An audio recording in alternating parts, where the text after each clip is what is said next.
Če imaš hišo, mora biti ena tvojih prioritet njena varnost. Moraš imeti ključavnice, da so vsi v notranjosti na varnem. Ampak ali veš, da obstajajo hiše na svetu, ki so izjemno varovane? Ker niso obdane samo z visokimi zidovi in varnostniki. Namesto tega imajo tudi lastne policijske sile, vojaški bunker in lasten AI varnostni sistem. In še bolj neverjetno je, da so te hiše zasnovane tudi za obrambo in preživetje celo ob jedrskem napadu. Ampak vprašanje je, kdo so ljudje, ki tam živijo? In zakaj potrebujejo takšno vrsto varnosti?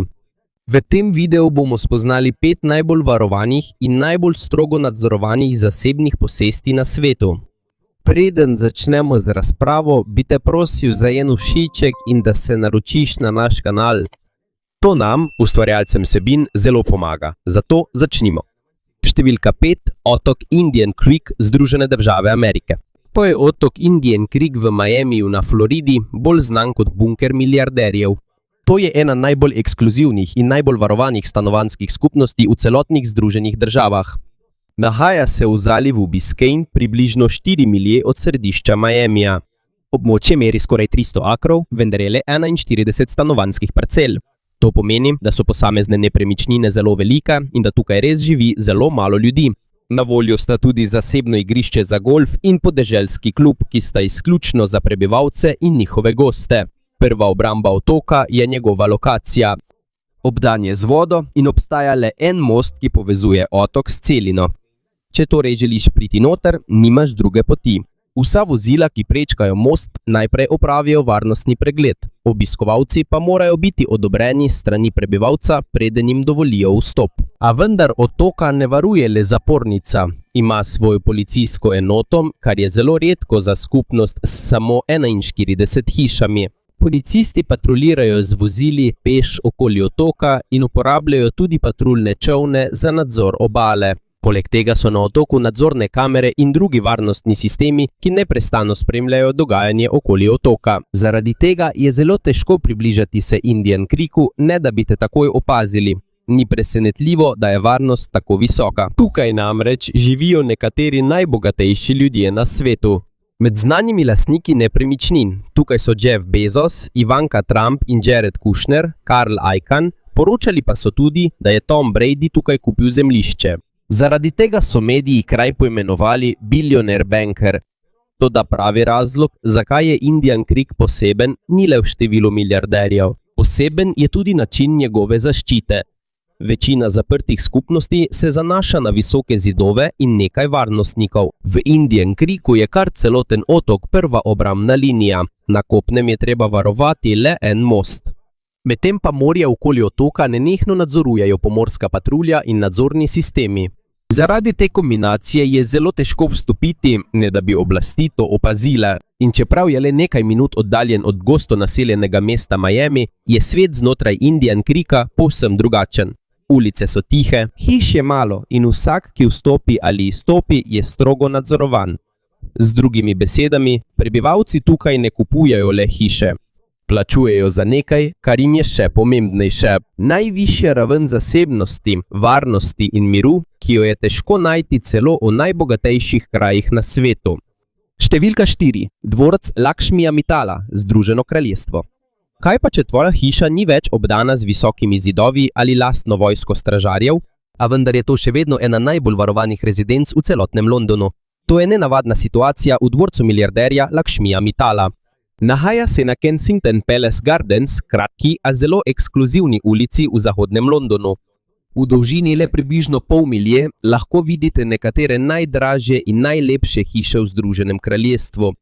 Tukaj se nahajajo tudi veleposlaništva in uradna prebivališča ambasadorjev iz različnih držav. Toda razlog, zakaj je varnost na tem območju tako stroga, niso milijarderji. To je zaradi veleposlaništev. Med veleposlaništvi, ki so tam, so tudi veleposlaništva držav, ki jih britanska vlada šteje za države z visokim varnostnim tveganjem. Zaradi tega na obeh koncih ulice stalno stražijo oboroženi uradniki metropolitanske policije iz diplomatske zaščitne skupine. Preden lahko vstopijo, vozila prečkajo varnostne kontrolne točke, spremljajo tudi pešce. Celotno ulico pokrivajo CCTV kamere, ki skoraj nimajo mrtvih kotov. Z drugimi besedami, kot da vstopaš v diplomatsko območje, ne pa na navadno stanovanjsko ulico. Eden najbolj znanih prebivalcev tukaj je Lakšmi Mittal, indijsko rojeni jekleni milijarder in eden najbogatejših ljudi v Združenem kraljestvu. Leta 2004 je kupil dvorec na Kensington Palace Gardens za približno 57 milijonov funtov. Hiša je bila prej v lasti družine Rothschild, kasneje pa Bernieja Ecclestona, nekdanjega vodje Formule 1. Zaradi svoje velikosti in razkošja so jo britanski mediji poimenovali Taj Mittal. Ima 12 spalnic, notranji bazen, turško kopel in marmor, ki je bil uvožen iz istega kamnoloma, kot so ga uporabili za marmor v Taj Mahalu v Indiji. Ima tudi garažo, ki lahko sprejme približno 20 avtomobilov.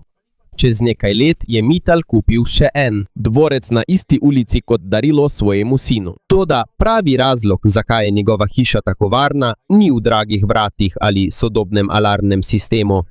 Varnost se začne že na sami ulici. Kensington Palace Gardens ima varnostne zapore, oboroženo policijo in stalni nadzor, ki ga vzdržuje britanska vlada za zaščito ambasad. Ker tam živijo tudi zasebni prebivalci, samodejno prejmejo enako raven zaščite. Z drugimi besedami, Lakšmiju Mittalu ni treba graditi lastne male trdnjave. Cela ulica sama po sebi služi kot obramba njegovega doma. Kraj ima tudi pisano zgodovino. Med drugo svetovno vojno je del Kensington Palace Gardens britanska vlada uporabljala kot tajni zasliševalni center, znan kot londonska kletka, kjer so pripeljali in zasliševali nekatere zajete nemške vojake. Ta podrobnost je ostala skrivnost še mnogo let po vojni. Še danes je Kensington Palace Gardens ena najbolj ekskluzivnih in najbolj varovanih ulic v vsej Evropi. In dvorec Lakšmija Mittala dokazuje, da je včasih najučinkovitejša varnost ne tista, ki jo zgradiš znotraj svojega dvorišča, ampak varnost, ki že dolgo obdaja kraj, ki si ga izbral za svoj dom. Številka 3. Moat Mansion v Scottsdaleu, Združene države.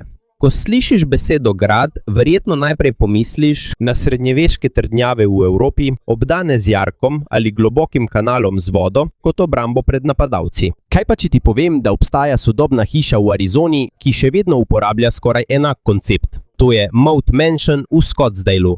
Ena najbolj nenavadnih zasebnih hiš v Ameriki, nahaja se v puščavi zunaj Scottsdalea v Arizoni. In nekoč je bila na prodaj za približno 15 milijonov dolarjev. Na prvi pogled izgleda kot velika luksuzna posest. Toda ko jo vidiš iz zraka, takoj opaziš nenavadne podrobnosti. Celotno hišo obdaja 30 metrov širok jarek ali kanal z vodo. To ni zgolj dekoracija, to je prva obrambna linija celotne posesti. Varnost je še dodatno okrepljena, saj obstaja le en most, ki služi kot vhod. To pomeni, da ima lastnik popoln nadzor nad edino zakonito potjo do hiše. Toda, tudi če uspeš prečkati most, ovir še ni konec. Ob robu jarka so zasajena drevesa grenkih pomaranč. Ta niso zasajena zaradi plodov, ampak zaradi njihovih dolgih trnov, ki dosežejo skoraj 10 cm dolžine. Ko se veje teh dreves prepletejo, tvorijo naravno oviro, ki je skoraj enaka bodeči žici. Po jarku in trnatih drevesih sledi tehnologija. Na različnih delih posestva je nameščenih 32 varnostnih kamer, ki jih poganja umetna inteligenca. Po navedbah v oglasu za hišo lahko kamere prepoznajo, ali se okoli premika človek, žival ali vozilo. Zaradi tega je mogoče hitreje ugotoviti, katero gibanje je običajno in katero je morebitna grožnja. Tudi sama hiša ni povsem običajna. Njegova glavna vrata imajo 13 zapahov oziroma 13 ločenih ključavnic, ki nudijo dodatno zaščito pred nasilnim vstopom. V hiši je tudi varna soba, ki je skrita v notranjosti. Njena vrata tehtajo približno 2000 funtov, kar je skoraj tako težko kot majhen avto. To so zasnovali tako, da jih je izjemno težko odpreti od zunaj v primeru izrednih razmer ali poskusa napada. Poleg glavne hiše, ki meri skoraj 15.000 kvadratnih čevljev, je tu tudi hiša za goste, hlevi za konje in lasten heliport. Na prvi pogled je to videti kot še ena razkošna vila v Arizoni. Toda ko opazite jarek, bodeča drevesa, varnostni sistem z umetno inteligenco in izjemno strogo zaščito vsakega vhoda, je jasno, da ima ta hiša drugačen namen. To ni hiša, ki bi ji varnost dodali šele po izgradnji. Že od samega začetka je bila zasnovana kot sodobna trdnjava. Združuje obrambo, ki so jo uporabljali v starodavnih gradovih, in sodobno tehnologijo umetne inteligence. Zato je še danes ena najbolj edinstvenih in najtrdnejših zasebnih rezidenc, kar so jih kdaj zgradili v Združenih državah Amerike. Številka 2. Opidum, Češka republika. Kaj pa, če pride do jedrske vojne ali pandemije oziroma svetovne katastrofe? Medtem ko večina ljudi išče varno zatočišče, imajo nekateri izjemno bogati posamezniki svoje lastne načrte. Eden najbolj skrajnih primerov tega je Opidum, ogromna podzemna trdnjava na Češkem, ki velja za enega največjih luksuznih bunkerjev na svetu. Ni bil zgrajen kot dom. V času hladne vojne ga je vojska nekdanje Češkoslovaške zgradila kot skrivni jedrski poveljniški bunker. Namenjen je bil temu, da ostane operativen tudi v primeru jedrskega napada ali druge obsežne vojne. Po razpadu Sovjetske zveze, da vojska ni več uporabljala. Kasneje ga je kupilo zasebno podjetje in začelo preurejati v izjemno razkošno podzemno rezidenco za izjemno premožne stranke. Do danes identiteta lastnika ali bodočih prebivalcev še vedno ni bila razkrita. The Opidum je izjemno velik. Ima površino približno 77.000 kvadratnih čevljev. Skoraj tako velik je kot manjše nakupovalno središče, vendar je skrit pod hribom. V notranjosti so glavna suita, sobe za goste, bazen, spa, zasebni kino, vinska klet, salon za cigare, umetniška galerija, razstavni prostor za klasične avtomobile in celo popolnoma opremljena medicinska klinika. A morda najbolj nenavaden del tega je podzemni vrt. Ker zaradi pomanjkanja naravne sončne svetlobe uporablja poseben svetlobni sistem, ki postopoma spreminja barvo od jutra do večera, da posnema normalen dnevni cikel sonca. Namen tega je, da se ljudje, ki bi morda dolgo časa ostali v bunkerju, počutijo bolj normalno. The Opidum ne ponuja le razkošja. Zasnovan je tudi tako, da omogoča preživetje tudi v primeru popolnega izginotja normalnega življenja na površju. Ima lasten vir vode, lastno napajanje z elektriko in veliko skladišče hrane. Zrak pa prehaja skozi jedrske, biološke in kemične filtracijske sisteme, ki so zasnovani za filtriranje nevarnih radioaktivnih delcev in drugih strupenih snovi. Z drugimi besedami, celoten bunker lahko ostane popolnoma zaprt daljše obdobje, ne da bi bil odvisen od zunanjih storitev. Tudi sam vhod v bunker je strogo varovan. Natančna lokacija bunkerja ni bila nikoli razkrita. Dostopna cesta je zasebna, informacij pa je zelo malo. Razvijalec je razkril le nekaj informacij o varnostnih značilnostih.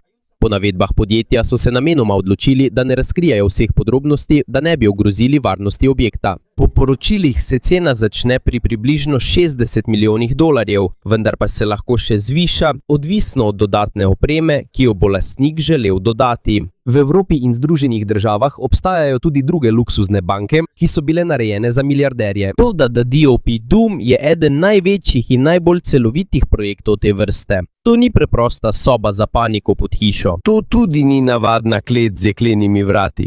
To je nekdanji vojaški bunker, ki so ga preuredili v popolno luksuzno rezidenco, ki lahko podpira življenje prebivalcev tudi, če dolgo časa ne morejo ven. Preprosto povedano, The Opidum je bil narejen za ljudi, ki želijo nadaljevati svoje normalno življenje, tudi če se svet na površju popolnoma spremeni. Številka 1. Istana Nurul Iman Brunei. Kakšen je občutek živeti v hiši, ki je večja od nekaterih najbolj znanih palač na svetu skupaj? V Bruneju stoji palača, ki jo Guinnessova knjiga rekordov priznava kot največjo rezidenčno palačo na svetu. To je Istana Nurul Iman, kar pomeni palača svetlobe vere. To je uradna rezidenca sultana Hasana al-Bolkije in hkrati uradna vladna pisarna za številne pomembne državne dejavnosti. To ni samo velika hiša, to je izjemno velik kompleks s površino približno 200.000 kvadratnih metrov oziroma več kot 2 milijona kvadratnih čevljev. Zaradi svoje velikosti je večji od Buckinghamske palače, Versajske palače in celo Vatikanske palače, če primerjamo skupno površino njihovih stanovanjskih območij. Ko vstopiš noter, se počutiš, kot da si v majhnem mestu. Ima 1788 sob, 257 kopalnic, 44 stopnišč, 18 dvigal in 5 bazenov. Ima tudi banketno dvorano, ki lahko sprejme približno 5000 gostov naenkrat. Medtem lahko mošeja znotraj palače sprejme 1500 ljudi za molitev. Toda tukaj se objekti še ne končajo. Ima klimatsko napravo. Ima klimatiziran hlev za približno 200 sultanovih polokonjev. Ima tudi ogromno garažo, ki se uporablja za del njegove zbirke avtomobilov. Po različnih poročilih skozi leta naj bi njegova zbirka nekoč dosegla več kot 7000 vozil. Zaradi tega velja za eno največjih zasebnih zbirk avtomobilov na svetu. Gradnjo palače so začeli leta 1981 in jo končali leta 1984, hkrati z doseganjem popolne neodvisnosti Bruneja od Združenega kraljestva. Oblikoval jo je slavni filipinski narodni umetnik za arhitekturo Leandro Vlocsin. Združil je tradicionalno malajsko arhitekturo, islamske loke in velike zlate kupole, da je ustvaril palačo, ki jo je mogoče prepoznati že od daleč. Ko sončna svetloba zadene njene zlate kupole, še bolj izstopata veličina in razkošje celotne stavbe. Toda zakaj je Brunej lahko zgradil tako veliko palačo? Pri tem ima veliko vlogo naravno bogastvo države. Brunej je eden največjih proizvajalcev nafte in zemeljskega plina v jugovzhodni Aziji. Več desetletij je to bil glavni vir dohodka države. Zaradi tega je postal tudi sultan eden najbogatejših voditeljev na svetu. Po različnih poročilih naj bi njegovo osebno premoženje dosegalo od 20 do 30 milijard dolarjev. Po poročilih je gradnja palače Istana Nurul Iman stala približno 1,5 milijarde dolarjev. Čeprav je ta znesek za večino ljudi izjemno velik, predstavlja le majhen del celotnega bogastva sultana. Zato zanj gradnja največje stanovanjske palače na svetu ni bila nemogoča. Prav tako ni presenetljivo, da je varnost okoli palače izjemno stroga. Palačo varujejo kraljeve oborožene sile Bruneja in osebno varovanje sultana. Okolica palače je ves čas pod nadzorom. Sem spada tudi reka, ki teče pod spodnjim delom palače. Zračni prostor nad območjem je prav tako strogo nadzorovan, zato nobeni komercialni leti ne preletavajo neposredno nad palačo. Tudi dronom ni dovoljeno kar tako leteti v njeni okolici. Zanimivo je, da kljub izjemno strogemu varovanju v Bruneju že dolgo časa upoštevajo eno tradicijo. Ob koncu Ramazana sultan za 3 dni odpre palačo Istana Nurul Iman za javnost v okviru praznovanja, znanega kot dan odprtih vrat. Na tisoče državljanov in obiskovalcev ure in ure stoji v vrsti, da bi lahko vstopili v palačo. Sultan osebno rokuje z vsakim moškim, ki pride na začetek vrste. Medtem pa ženske sprejema raja Isteri oziroma kraljica. Otroci prejmejo tudi darila in denarna darila kot del te tradicije. V 3 dneh eno izmed najbolj strogo varovanih zasebnih bivališč na svetu začasno postane ena najbolj dostopnih stavb v Bruneju. Navadni državljani lahko vstopijo v dvorane, ki jih običajno uporabljajo le kraljeva družina in vladni uradniki. Lahko jedo hrano, ki jo pripravlja palačna kuhinja, in osebno vidijo notranjost stavbe, ki je preostalih 362 dni v letu večinoma zaprta za javnost. Po praznovanju se vrata ponovno zaprejo in palača se vrne k svojemu običajnemu delovanju. Toda razlog, zakaj je Istana Nurul Iman na vrhu tega seznama, ni le njena velikost, niti število sob ali njena izjemno visoka vrednost. Pravi razlog je oseba, ki tu živi. Sultan Brunejev ni le prebivalec palače. On je tudi absolutni monarh države, predsednik vlade, minister za obrambo in ima neposreden nadzor nad številnimi ključnimi institucijami vlade. Z drugimi besedami, varnost palače Nurul Iman ni odvisna le od visokih zidov ali stražarjev, odvisna je od celotne moči države. Zato ni presenetljivo, da Istana Nurul Iman štejejo za eno največjih, najdražjih in najstrožje varovanih zasebnih rezidenc, kar jih je bilo kdaj zgrajenih v zgodovini. Survival Condo Project Združene države Amerike. Če je Oppidum na Češkem nekdanji vojaški bunker, ki so ga spremenili v luksuzno rezidenco, ima nekaj podobnega tudi v Združenih državah Amerike. Namesto poveljniškega bunkerja pa so uporabili nekdanji silos za rakete Atlas iz časa hladne vojne. To je Survival Condo Project v Kansasu, eden najbolj znanih luksuznih bunkerjev za preživetje na svetu. Med hladno vojno je ta silos za rakete zgradilo ameriško vojno letalstvo kot del obrambe pred morebitnim jedrskim napadom. Ker je moral prenesti močne eksplozije, so ga zgradili pod zemljo z debelimi stenami iz armiranega betona in izjemno trdnimi jeklenimi protieksplozijskimi vrati. Po nekaj desetletjih ga vojska ni več uporabljala. Kupil ga je razvijalec Larry Hall, ki je v tem videl edinstveno priložnost. Namesto da bi ga pustil propasti, ga je spremenil v luksuzni podzemni stanovanjski kompleks za ljudi, ki si želijo varnega zatočišča v primeru jedrske vojne, obsežne katastrofe ali druge svetovne krize. V bunkerju sploh ne občutiš, da si pod zemljo. Ima luksuzna stanovanja, bazen, telovadnico, trgovino z živili, medicinsko ambulanto in knjižnico. Učilnica za otroke, park za hišne ljubljenčke, strelišče in celo hidroponska kmetija, kjer lahko gojijo svežo zelenjavo tudi brez sončne svetlobe. Tudi od zunanjih storitev ni odvisen. Ima lasten vir elektrike, sistem za filtracijo vode in veliko skladišče hrane. Zaradi tega lahko prebivalci še naprej normalno živijo, tudi če na površju zmanjka elektrike, vode ali drugih pomembnih storitev. Ena izmed najbolj edinstvenih značilnosti tega so digitalna okna.